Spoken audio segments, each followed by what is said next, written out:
మన యొక్క ఏపీ రాష్ట్ర వ్యాప్తంగాను అలాగే దేశవ్యాప్తంగాను ఉన్నటువంటి మహిళలు ఎవరైతే ఉన్నారో వారికి మన యొక్క ప్రభుత్వం వారు అదిరిపై శుభవార్త తీసుకువచ్చారండి. మహిళలు అంటే గర్భిణీ మహిళలు ఎవరైతే ఉంటారో వారికి యొక్క ఆరోగ్యం కోసం, వారి యొక్క భద్రత కోసం మన యొక్క ప్రభుత్వం వారు ఈ యొక్క పథకాన్ని అమలు చేస్తున్నారు. ఈ పథకం ద్వారా ఒక్కొక్క గర్భిణీ మహిళ కూడా 11,000 రూపాయల వరకు లబ్ధి అయితే పొందుతుంది. దీనికి సంబంధించినటువంటి పూర్తి సమాచారం నేను మీకు తెలియజేస్తాను. మన ఛానల్ ని మొదటిసారి చూస్తున్నట్లయితే ప్లీజ్ సబ్స్క్రైబ్ అవర్ ఛానల్. పక్కనే ఉన్న బెల్ ఐకాన్ ని ట్యాప్ చేయండి. ఆల్ అన్ ఆప్షన్ ని యాక్టివేట్ చేసుకోండి. ప్లీజ్ ఫ్రెండ్స్ లైక్ చేయండి. గవర్నమెంట్ నుంచి వచ్చే ప్రతి చిన్న అప్డేట్ ఎప్పటికప్పుడు నేను మీకు తెలియజేస్తూ ఉంటాను. భారత ప్రభుత్వం గర్భిణీ మహిళల ఆరోగ్యం, ఆర్థిక భద్రత కోసం మహిళా మరియు శిశు అభివృద్ధి శాఖ ఆధ్వర్యంలో ప్రధానమంత్రి మాతృత్వ వందనం యోజన అమలు చేస్తున్నారు. ఈ పథకం ద్వారా గర్భం దాల్చిన మహిళలకు 3 విడతల్లో మొత్తం 11,000 రూపాయల ఆర్థిక సాయం అందించబడుతుంది. ఈ మొత్తం డైరెక్ట్ బెనిఫిట్ ట్రాన్స్ఫర్ అంటే డీబీటీ విధానం ద్వారా నేరుగా మహిళల ఖాతాలకు జమ చేయబడుతుంది. ఈ పథకం యొక్క వివరాలు ఏంటి అని చూసుకున్నట్లయితే, ఆర్థిక సాయం ఈ పథకం కింద గర్భిణీ మహిళలకు 3 దశలలో 11,000 రూపాయలు అందించబడుతుంది. మొదటి విడత డబ్బులు ఎప్పుడు విడుదల చేస్తారు అంటే గర్భం నమోదు చేసినప్పుడు, అంటే మీరు ఎప్పుడైతే స్కానింగ్ కి వెళ్లి ఎప్పుడైతే మీరు ప్రెగ్నెంట్ అని నిర్ధారించుకుంటారో ఆ యొక్క సమయంలో, నమోదు చేయబడినటువంటి సమయంలో మీకు డబ్బులైతే మొదటి విడత డబ్బులు విడుదల చేస్తారు. రెండో విడత ఎప్పుడు విడుదల చేస్తారు అంటే గర్భం 6వ నెలలో ఆరోగ్య పరీక్షలు చేయించుకున్నప్పుడు. సో మీకు ఎప్పుడైతే 6th మంత్ ప్రెగ్నెంట్ అయితే వస్తుందో 6th మంత్ ప్రెగ్నెన్సీలో మీ యొక్క టెస్టుల కోసం మీరు ఏవైనా టెస్టులు చేయించుకోవాల్సి ఉంటుంది కదా, స్కానింగ్లని, రక్త పరీక్షల కోసం. ఈ విధంగా మీరు 6వ నెలలో ఏవైతే పరీక్షలు చేయించుకుంటారో ఆ పరీక్షల కోసం మనకు 2వ విడత డబ్బులు అయితే విడుదల చేస్తారు. మరి 3వ విడత డబ్బులు ఎప్పుడు విడుదల చేస్తారు అంటే బిడ్డ పుట్టిన తర్వాత టీకాలు వేయించుకుంటున్నప్పుడు. సో మీకు డెలివరీ అయిపోయిన తర్వాత మీ యొక్క బేబీకి మీరు వ్యాక్సినేషన్ అయితే చేయిస్తారు కదండి. సో ఆ వ్యాక్సినేషన్ సమయంలో అయితే మీకు బేబీకి 3వ విడత డబ్బులు అయితే వేయడం జరుగుతుంది.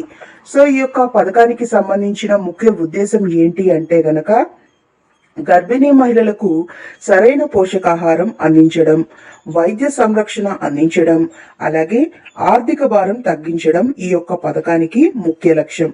ఇది తల్లి బిడ్డ ఆరోగ్యాన్ని కాపాడడంలో సహాయపడుతుంది. మహిళా మరియు శిశు మాతృత్వ వందనం యోజన పథకానికి సంబంధించిన అర్హతలు ఏంటి అని చూస్తే గనక గర్భిణీ మహిళలు మరియు పాలిచ్చే తల్లులు ఈ పథకానికి అర్హులు. ఈ సాయం గర్భిణీ మహిళలకు మరియు పాలిచ్చే తల్లులకు ఈ పథకం వర్తిస్తుంది.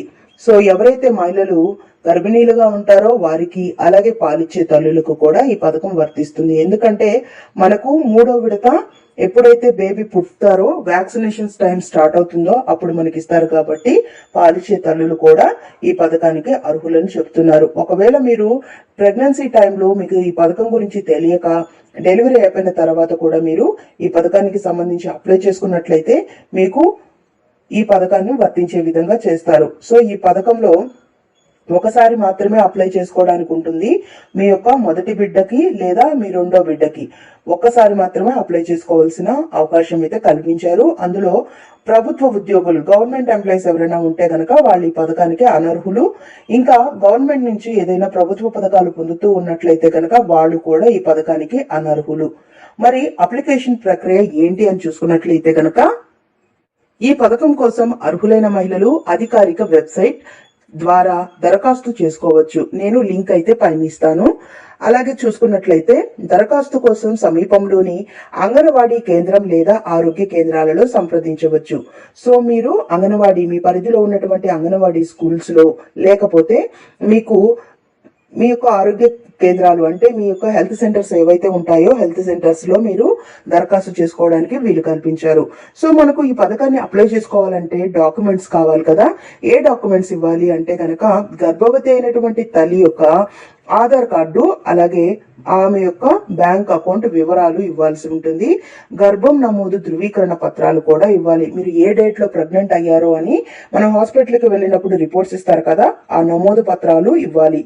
ఆధార్ కార్డు మీ యొక్క ఐడెంటిటీ కోసం అయితే అడుగుతున్నారు. సో గర్భం నమోదు పత్రాలు ఎందుకు అడుగుతున్నారంటే మీరు గర్భవతియా కాదా అని తెలుసుకోవడానికి అడుగుతున్నారు. మీ యొక్క బ్యాంకు వివరాలు ఎందుకు అంటే గనక మీకు డైరెక్ట్ బెనిఫిట్ ట్రాన్స్ఫర్ అంటే డీబీటీ పద్ధతిలో నేరుగా మీ ఖాతాల్లో జమ చేస్తారు కాబట్టి మీ యొక్క బ్యాంక్ అకౌంట్ అయితే అడుగుతున్నారు. సో మీరు గనక గర్భవతి అయితే మీకు 11,000 రూపాయలు అయితే ప్రభుత్వం చెల్లిస్తుంది. 3 విడతల్లో ఈ యొక్క 11,000 రూపాయలను మీ యొక్క ఖాతాల్లోనే నేరుగా అయితే వేస్తారు. సో దీనికి మనం ఎవరిని అప్రోచ్ అవ్వాల్సిన అవసరం లేదు. అంగన్వాడీ కేంద్రాలు లేదంటే మీ యొక్క హెల్త్ సెంటర్ లో కనుక్కుంటే సరిపోతుంది. సో ఫ్రెండ్స్, ఇది మనకు వచ్చిన latest update. Thank you for watching friends. Thank you.